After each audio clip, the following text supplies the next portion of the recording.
여러분들 중에 혹시 이런 분들 계신가요? 손발이 저리거나 발이나 다리가 자주 붓는다. 양말을 벗으면 양말 자국이 선명하게 남아있다. 평소에 다리가 무거운 느낌을 자주 받는다. 이런 경험 다들 있으신가요? 이런 것들은 혈관 탄성이 떨어져 혈액순환이 제대로 되지 않았을 때 나타난 증상들입니다. 순환 기능이 떨어진다는 것은 곧 몸의 세포들이 제때제때 영양분과 산소를 전달받지 못하고 노폐물 배출 기능도 떨어진다는 말인데요. 이것이 심해지면 조직이 괴사해서 궤양이 일어나 피부에 구멍이 뚫린 것처럼 함몰될 수도 있고, 단순히 다리의 불편감에서 시작되었다고는 믿기지 않게 사망에까지 이를 수도 있습니다. 그렇기 때문에 혈관 탄성이 떨어지는 원인과 개선 방법을 알아서 미리미리 관리해야 하는데요. 오늘 영상을 보시면 더 큰 질환으로 발전하기 전에 아주 쉽게 혈액순환을 관리하실 수 있을 것입니다. 그럼 바로 본론으로 들어가 보도록 하겠습니다. 혈관 탄성이 떨어지면 혈관이 늘어지고, 혈관이 늘어지면 혈액순환 기능이 떨어지게 됩니다. 그럼 혈관은 어떻게 늘어지게 될까요? 정맥은 우리 몸 곳곳에 퍼져 있는 모세혈관에 흐르는 혈액을 모아 심장으로 다시 돌아가는 혈관입니다. 우리의 정맥에는 판막이 있는데요. 원래 판막은 혈액이 한 방향으로만 흐르게 만들어주는 관문 같은 것입니다. 이 판막의 기능이 떨어져 헐거워지면 한 방향으로만 흐르던 혈액이 역류하거나 정맥에 고이게 됩니다. 정맥에 고인 혈액으로 인해 혈관 탄성이 떨어져 혈관이 늘어지고, 그 결과 부종이 생기게 되는데요. 이렇게 늘어진 혈관을 복구하기 위해 우리의 몸에서는 단백질이 발현되는데, 이 과정에서 백혈구가 혈관 내벽에 결합하게 됩니다. 그 결과 염증 매개인자가 분비되어 염증이 악화되고, 늘어진 혈관은 더 뻣뻣해지며 그 혈관을 복구하기 위해 또 염증이 생기는 악순환이 반복되는 것이죠. 조금 설명이 복잡했나요? 이제 어려운 부분 다 끝났습니다. 그렇게 늘어진 혈관은 구불구불하게 튀어나오게 되는데요. 이러한 순환장애는 성인 10명 중에 4명이 겪고 있을 정도로 흔한 질환인데도 제대로 인지하는 사람이 거의 없습니다. 초기 치료로 쉽게 잡을 수 있는 질환임에도 시기를 놓치면 관리가 힘들어지기 때문에 그냥 다리가 피곤한 증상이 있는 정도일 때 예방 관리를 해주시는 것이 무엇보다도 중요하다고 할 수 있겠죠. 이렇게 혈관이 늘어지게 되면 생기는 질환 중 가장 흔한 것은 하지정맥류입니다. 혈액순환이 제대로 안 될 때 일반적으로 흔하게 나타나는 증상 중 하나는 하지 불편감인데요.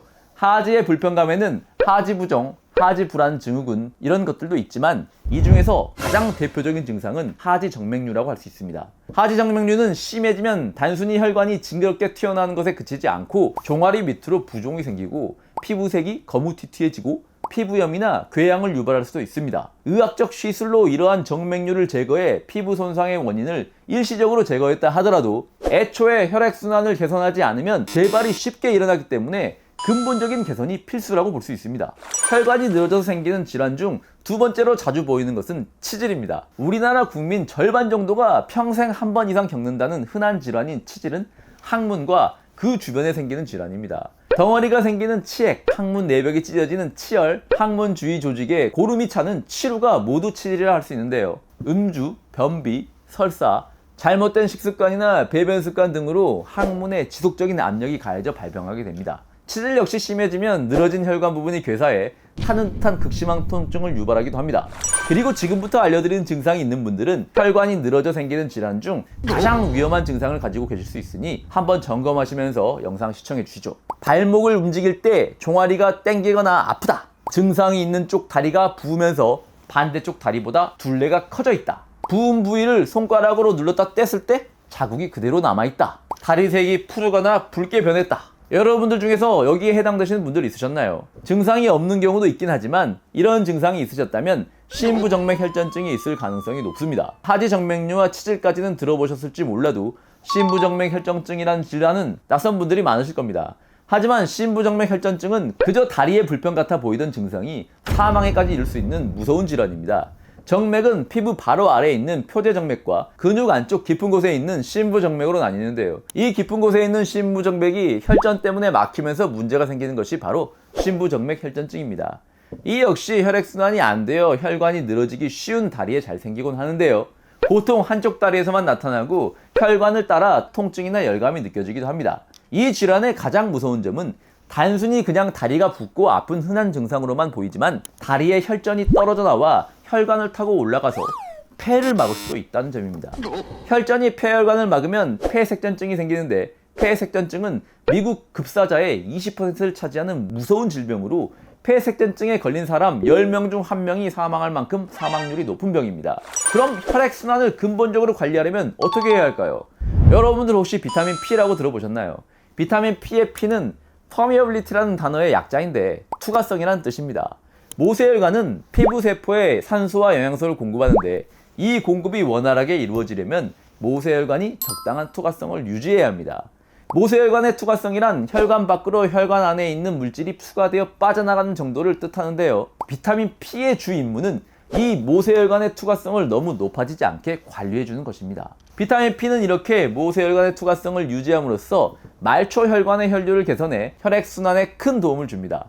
이런 비타민 P는 과일의 껍질, 특히 귤, 레몬, 오렌지, 자몽과 같은 감귤류의 껍질에 많이 들어있는데요. 현실적으로 과일 챙겨 먹기도 번거로운데 과일 껍질까지 챙겨 먹기는 힘든 분들 많을 거 다 압니다. 오징어 약사는 여러분들께 탁상 공론 같은 방법 이런 거 알려드리고 싶지 않아요. 과일 껍질째 드실 수 있는 분들은 그건 드시면 되지만 그게 번거로우신 분들을 위해 좀 편하게 드실 수 있는 방법도 알려드리겠습니다. 그 방법 들으시기 전에 도움이 되셨다면 좋아요 한번 눌러주시고요. 주변에 과일 좋아하시는 분들 있으시면 껍질도 꼭 같이 드시라고 조언하시면서 공유 한번 부탁드리겠습니다. 그렇다면 비타민 P를 번거롭지 않고 간단하게 섭취할 수 있는 방법이 무엇이냐? 그것은 바로 회화나무에 들어있는 비타민 P로부터 합성해낸 혈관 보호 물질인 트록세르틴인데요. 정맥의 혈압이 정체되면 혈류가 통과하지 못해 그 자리에 머물며 정맥을 팽창시킵니다. 팽창한 정맥은 탄력이 낮아 원래 부피로 돌아가기 어려워지는데요. 아까 이렇게 늘어진 혈관을 복구하는 과정에서 백혈구가 혈관 내벽에 달라붙어 염증 매개인자가 나온다고 말씀드렸죠. 트록세르틴은 이 염증 매개인자를 억제해주는 역할을 합니다. 이렇게 염증을 줄여서 혈관과 판막이 손상되는 것을 막고 혈전 생성을 억제해 결국 혈액순환을 개선할 수 있습니다. 뿐만 아니라 다양한 항산화, 항염 효과로 혈관벽의 손상을 막아 혈관 탄성을 보존하는 데도 도움을 줍니다. 그리고 또 늘어난 혈관 틈을 줄여주어 새어나가는 것이 줄어드니 부종도 적어지고 그렇게 되면 당연히 땡땡하게 붓는 느낌과 통증도 줄어들겠죠. 이렇게 혈관과 혈액순환에 도움이 되는 트록세르틴을 드실 때는 하루에 3500mg 정도 드시는 것을 추천드립니다. 단 공복에 먹으면 어지럽고 위장장애가 생길 수 있으니 식사 후에 섭취하는 것을 추천드리며 간 질환이 있으신 분들은 피하시는 것이 좋습니다. 이렇게 식품으로 드시는 것보다 제품으로 드시는 것이 편한 성분을 소개해 드릴 때마다 꼭 제품 추천해 달라는 댓글이 잔뜩 달리곤 하니까요. 오징어 약사가 그냥 시원하게 여러분들이 드실 만한 제품 추천해 드리겠습니다. 대원제약의 이 뉴베인이라는 제품인데요. 당연히 광고 아니고요. 이런 일반 의약품 영양제는 약사가 가운 입고 광고했다가는 약사법 위반입니다. 경찰서 갑니다. 큰일 나요. 앞으로도 오징어 약사가 추천하는 모든 제품은 광고가 아니니까 참고하시고요. 일반 의약품이라 인터넷에선 구매하실 수 없습니다. 여러분들이 사시는 곳 근처 가까운 약국 가셔서 약사님과 상담하시고 구매하시면 됩니다. 저는 이 제품이 트록세르틴 제품 중에 가장 구하기 쉬워서 추천드리는 거니까요. 혹시나 약국에서 약사님이 뉴베인이랑 똑같은 거라면서 다른 제품 추천해 주시면 그냥 그거 드셔도 상관없습니다. 오늘 제가 영상 내내 당부드렸듯이 부디 단순한 다리의 불편함이라고 방치하지 마시고 만성질환으로 발전하기 전에 혈액순환 개선에 신경 써주세요. 일찍부터 관리를 하면 쉽게 개선 가능한 것이 혈관 탄성이니까요. 그럼 다음 시간에 더 탱탱해져서 만나요.